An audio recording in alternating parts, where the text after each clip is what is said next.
Yesterday, the City of Hampton closed on a $12 million environmental impact bond that will finance 3 innovative projects to reduce flooding and pollution. This is the first environmental impact bond issued in Virginia and only the 3rd EIB to close in the country. We're fortunate today to have 5 distinguished speakers to discuss this important step forward. They include Mayor Donnie Tuck from the City of Hampton, Epstein, the Chesapeake Bay Foundation Lands Program Director and Special Counsel, Letsinger, CEO for Quantified Ventures, Congresswoman Elaine Luria from Virginia's 2nd Congressional District, and Congressman Bobby Scott from Virginia's 3rd Congressional District.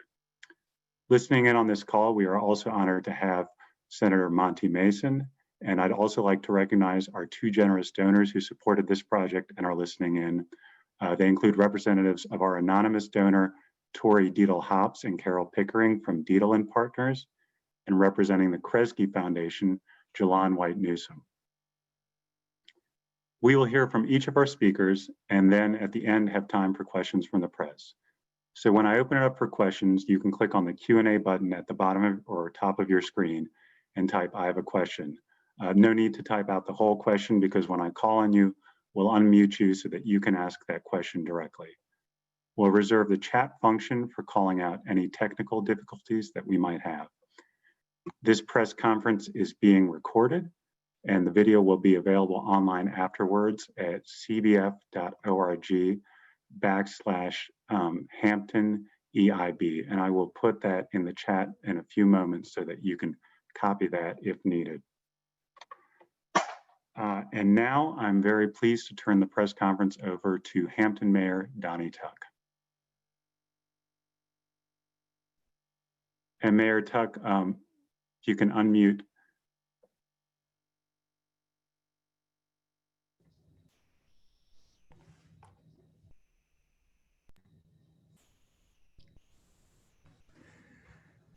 Good afternoon and welcome.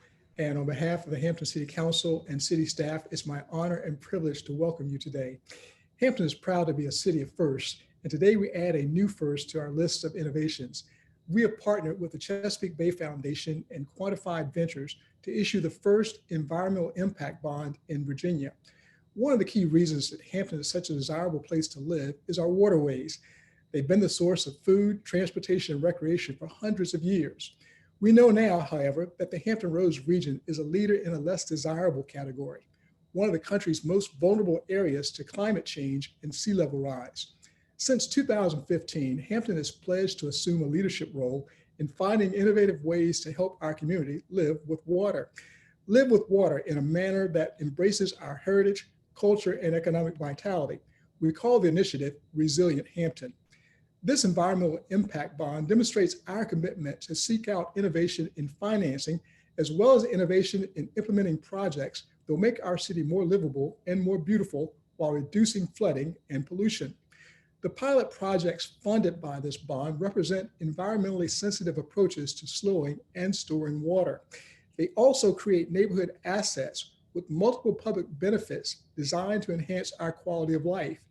Equally important, each of these pilot projects represents a replicable approach within the city of Hampton as well as across the region.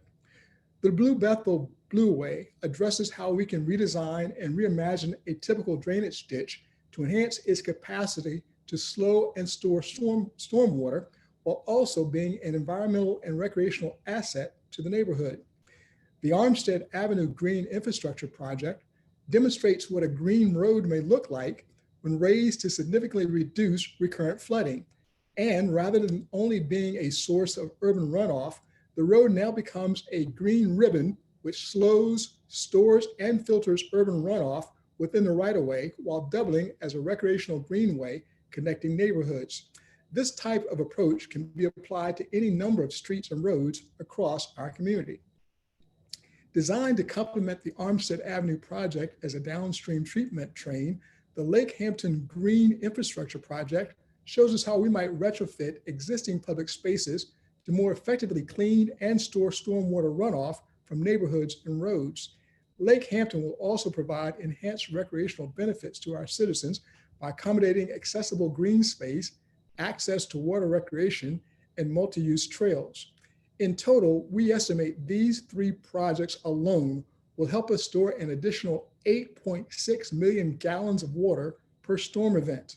Applying these same principles to other drainage ditches, roads, and public spaces across our community will magnify our water storage capacity many times over. These 3 pilot projects represent only a starting point. The Resilient Hampton Initiative contains a broad range of potential strategies that we will pursue over the coming years, but this is an important start. In closing, I would like to thank our partners and our internal team for achieving this important milestone. We could not have reached this goal without our wonderful partners in the Chesapeake Bay Foundation and Quantified Ventures, as well as our financial team, which included Davenport and Company, the city's financial advisors, QTech Rock, the city's bond counsel, and Morgan Stanley, the city's bond underwriter. Now I'd like to welcome Lee Epstein of the Chesapeake Bay Foundation.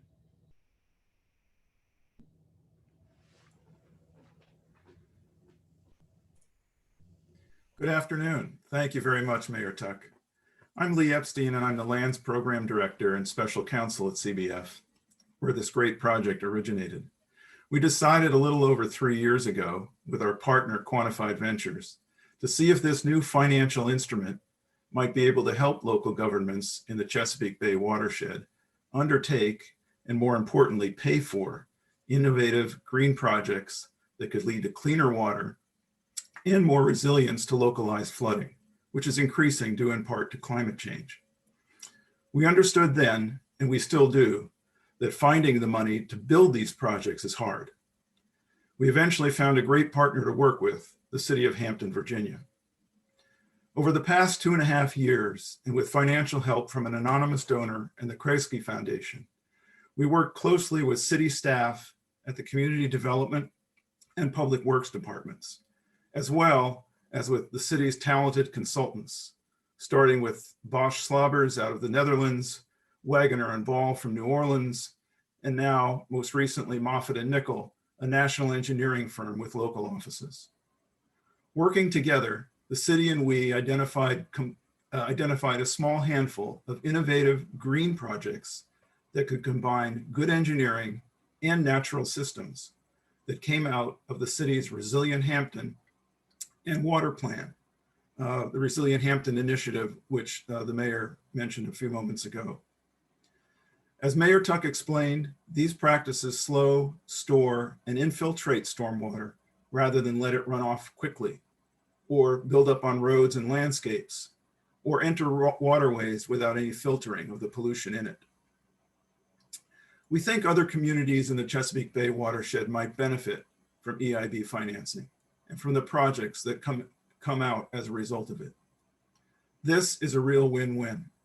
Hampton's 3 projects will reduce localized flooding, beautify the community, and even provide more opportunities for recreation.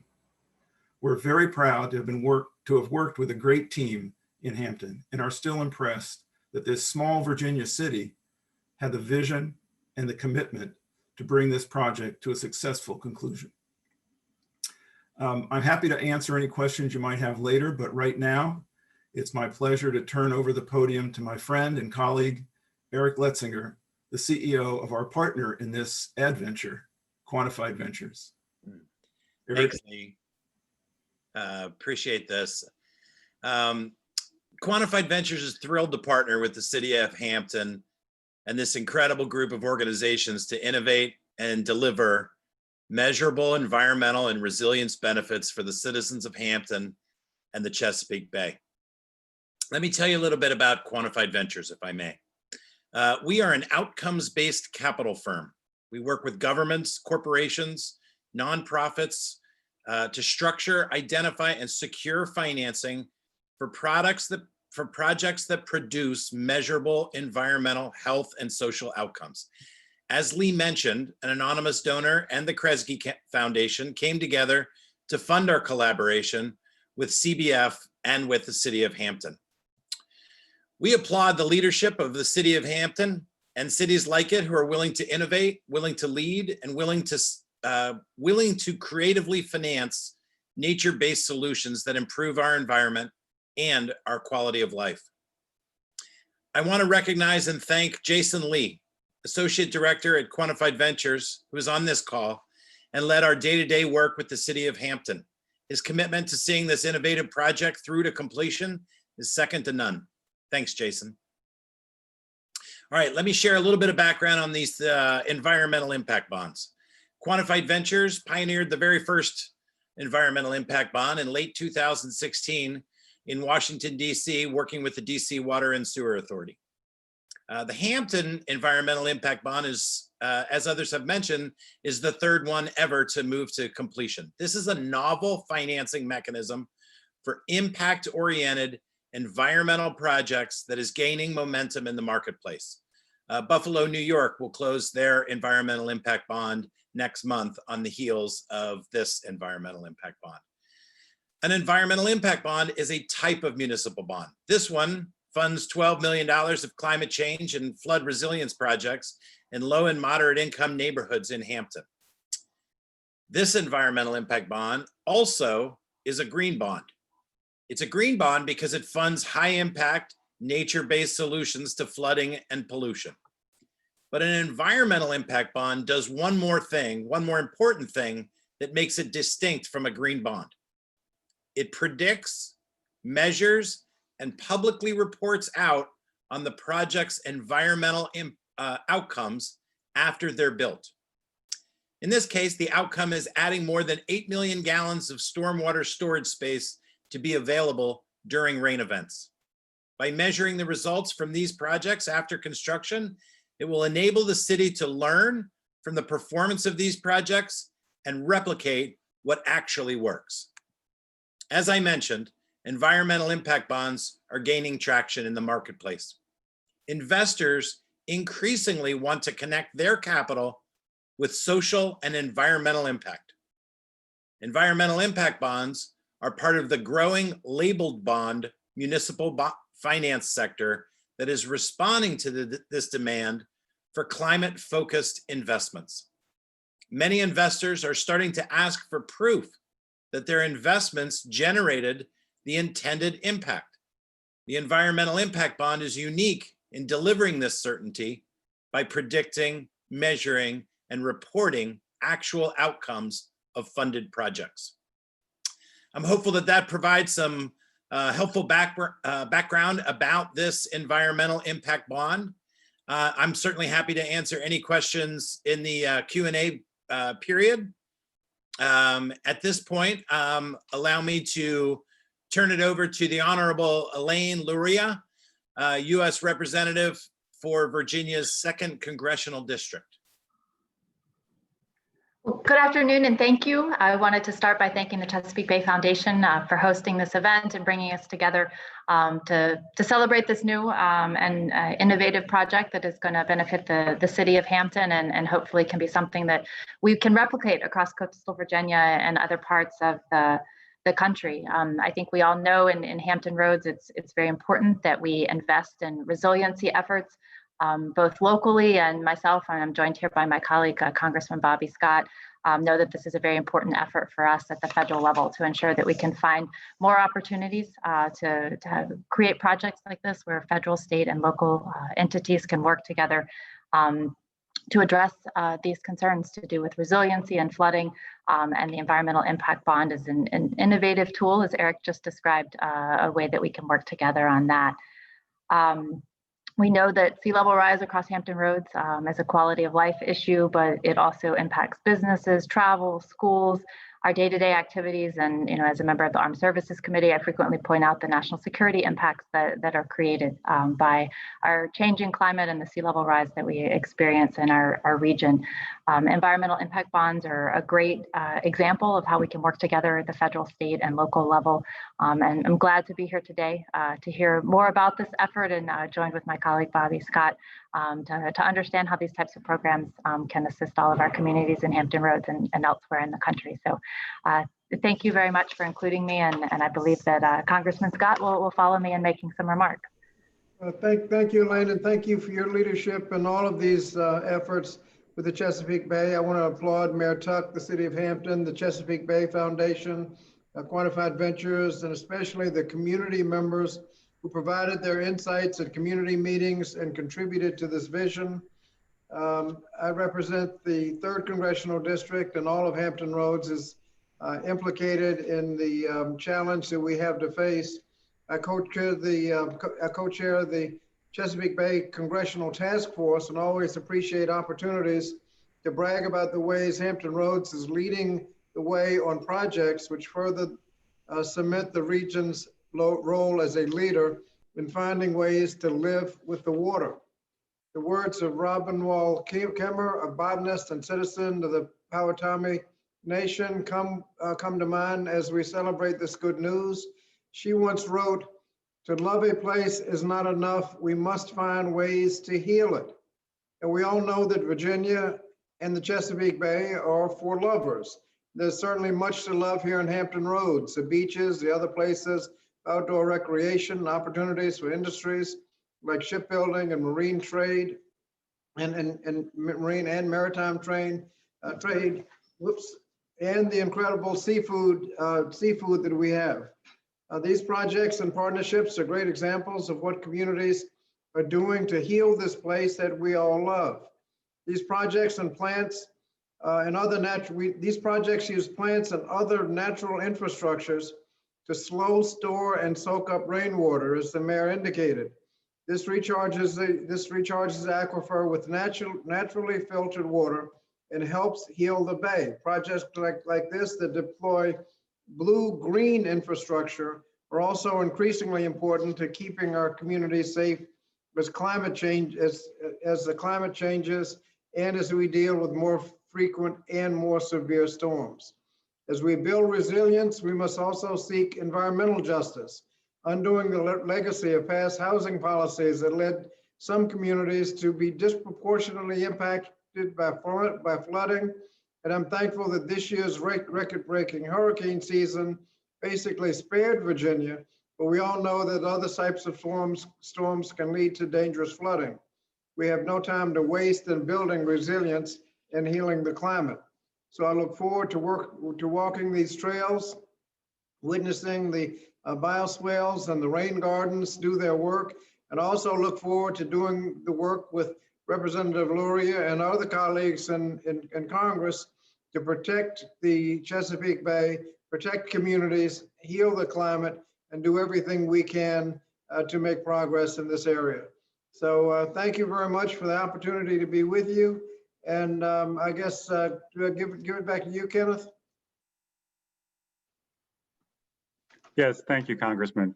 And thank you to all of our speakers as well. We're going to open it up now to questions from the press. So if you are a member of the press and have a question, click on the Q&A button at the bottom or top of your screen, and you can just type in, "I have a question."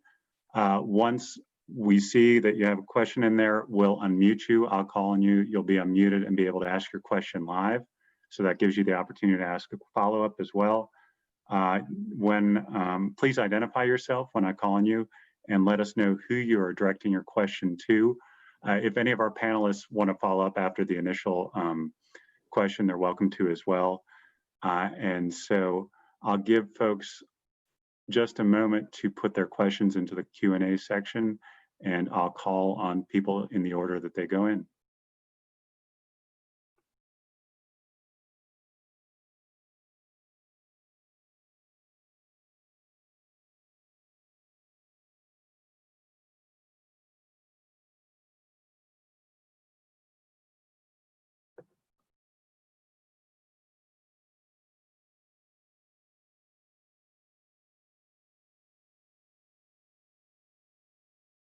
And our first question comes from Angelo Vargas.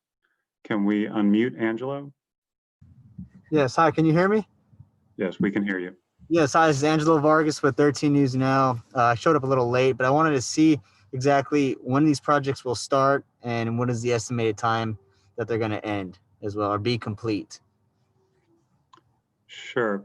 Mayor Tuck, would you like to take that question?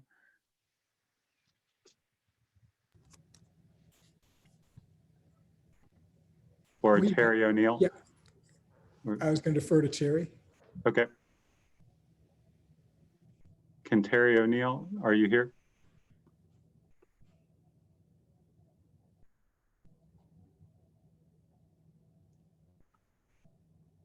See, David Imburgia is also supposed to be listening. Is he available? Sure. Let's promote Terry O'Neill so that he can answer that question. Or David. I see David is on.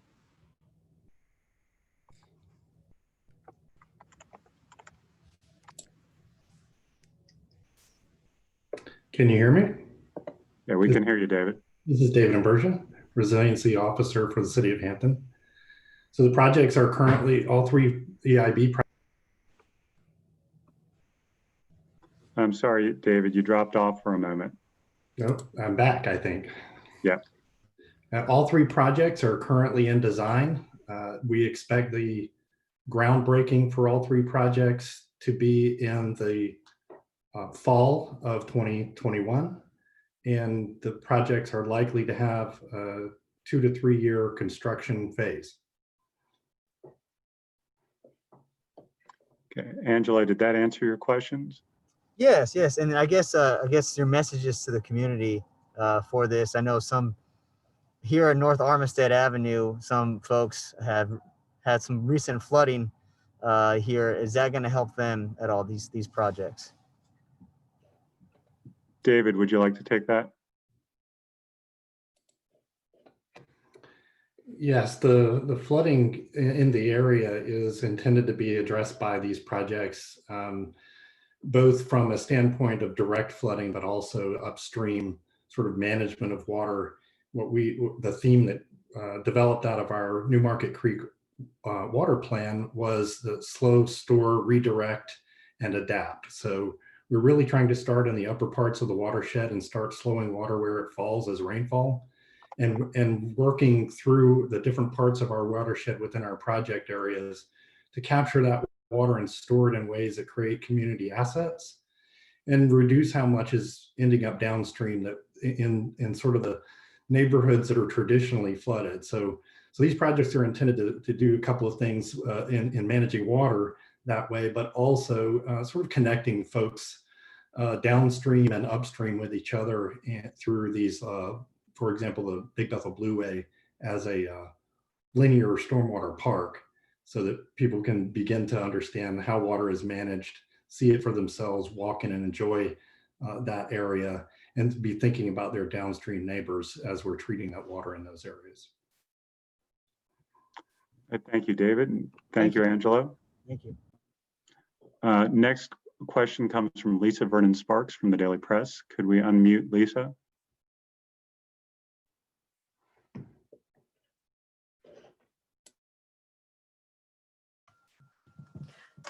Hi, Good Lisa. afternoon.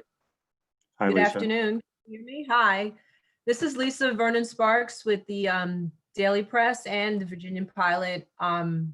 I just have a couple of questions. One of them was already asked, was the timeline of when the projects were expected to begin.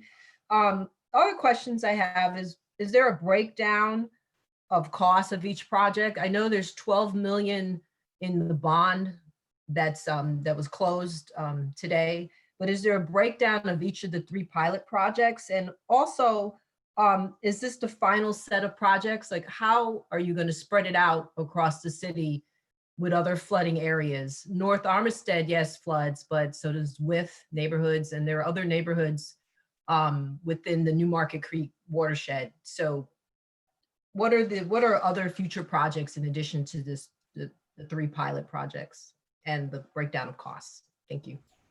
Thank you, Lisa, for those questions. Terry O'Neill, who's Hampton's Community Development Director, let's see if we can spotlight him to take those questions on. Thanks, Kenny. Can you hear me? Yes.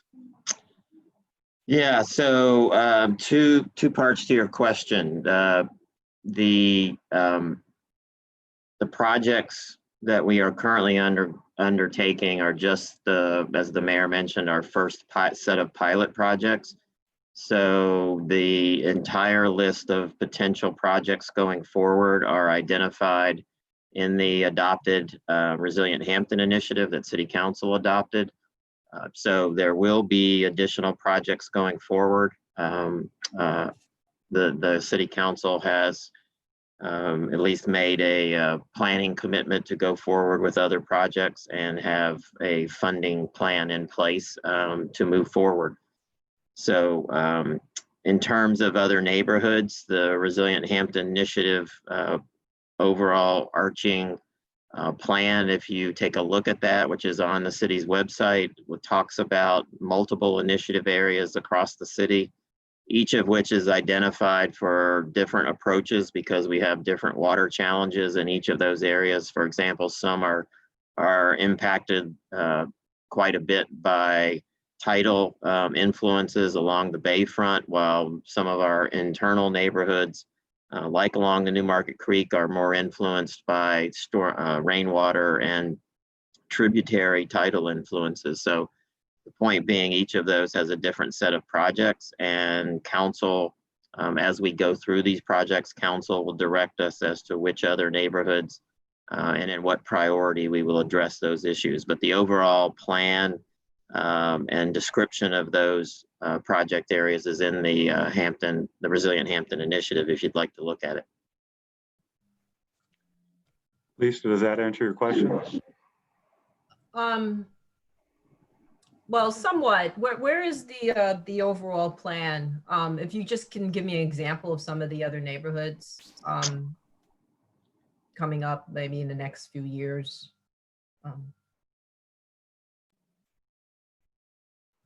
Terry, are you able to follow up? Sorry, Lisa, the direction that council has provided to us so far in terms of actual engineering projects and construction of projects is in the Newmarket Creek Basin. That is the initial geographic area that they asked us to focus on. Other areas that are identified for future consideration include areas like downtown, Phoebus, Buckrow, Fox Hill, the Wythe area of the city as well. So pretty much every neighborhood in the city.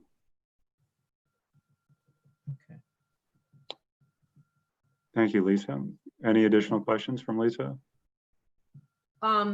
Just one more. One of the projects you mentioned has a recreational component. What is the recreational component? Is that the big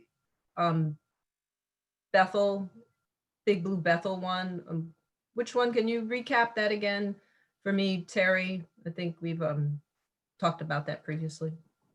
Yeah, unless he wants me to, I think David really is the best person to talk to those aspects. So, sure. Hi, Lisa.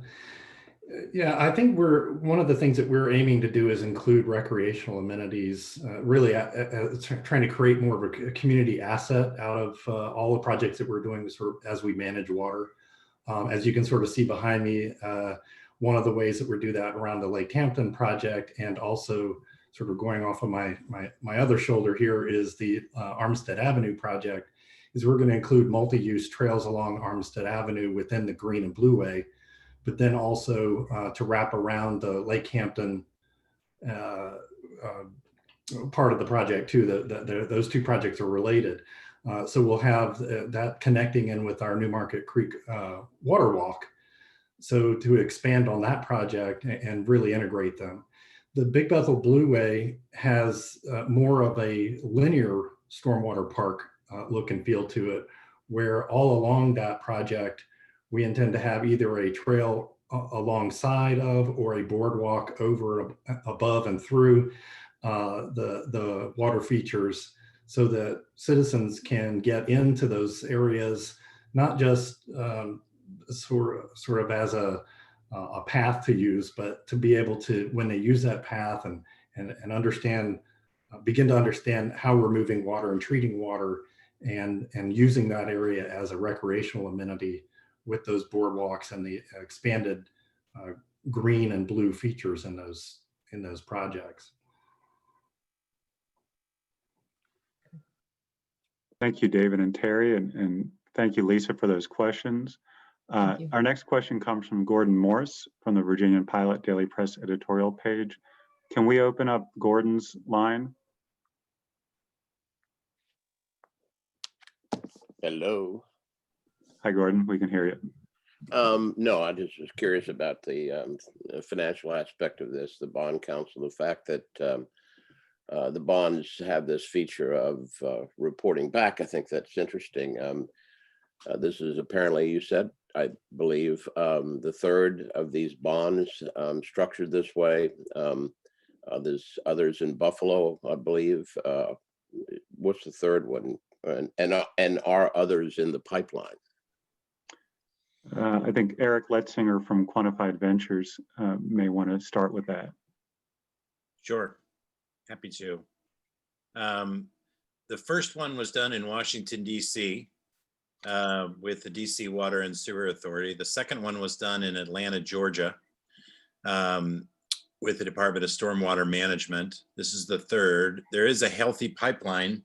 The next one to close is Buffalo, New York after this one in another 30 days.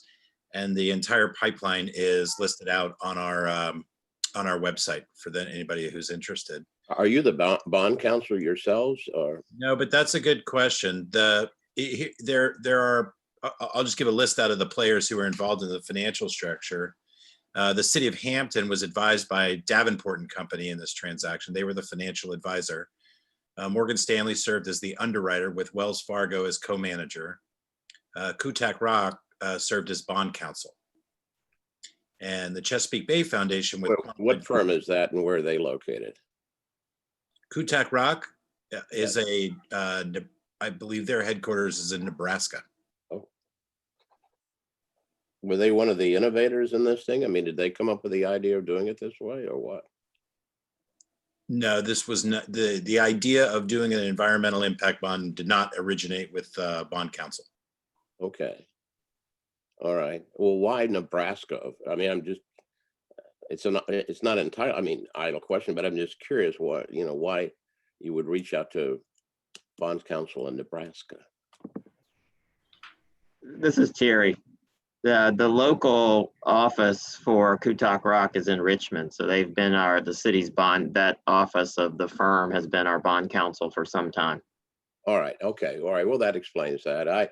I'm just curious because, 1,000 years ago, I worked for Squire, Sanders and Dempsey and learned a lot about bonds and IRBs in particular. And it's always interesting work and when you get down to the details, but the reporting requirement does seem to be distinctive. I don't remember anything with the IRBs where you actually had to demonstrate in some formal fashion what you'd achieved, but that seems to be what you're doing here.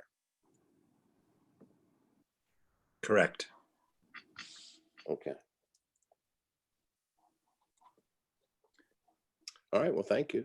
Mm-hmm. Thank you. Thank you, Gordon, for those questions. And I'll give folks just a minute. I don't see any more questions in the Q&A, but I'll just leave it up for a minute or so to see if anybody has any last minute questions.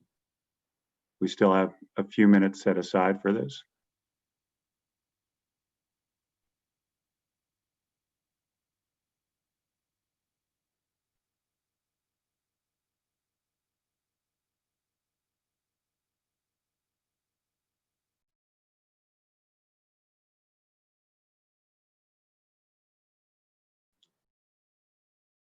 All right, and seeing no further questions, I'd like to thank everyone for participating today.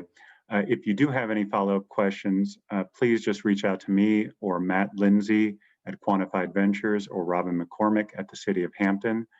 We will have a video recording of this press conference up within an hour at www.cbf.org/HamptonEIB. If you visit that site, you will also be able to find some renderings that are available for download of the projects that were discussed today. So thank you again to everybody for participating and have a wonderful afternoon.